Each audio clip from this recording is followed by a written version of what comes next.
Hey people, welcome to Scott's PC.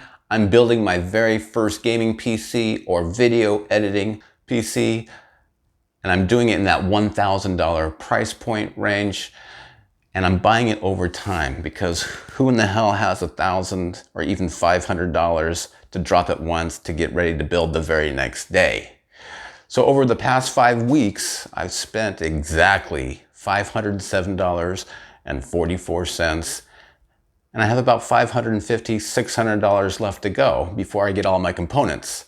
I have zero practical experience in building any PCs, and really the only knowledge that I have has been accumulated over the past two and a half months watching other YouTubers like Linus Tech Tips, Jay's 2 Cents, Paul's Hardware, Bitwit, and a few other ones that have given really great tutorials on how to build your first PC or how to build any PC in general.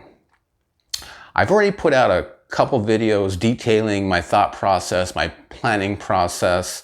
As you can see, I have purchased these components here, but I go into more detail in my previous 2 videos. So if you're new to the gaming computer world and you want to build your own PC like me, make sure to subscribe and click that bell button, and let's do this together. I'll see you next time, folks.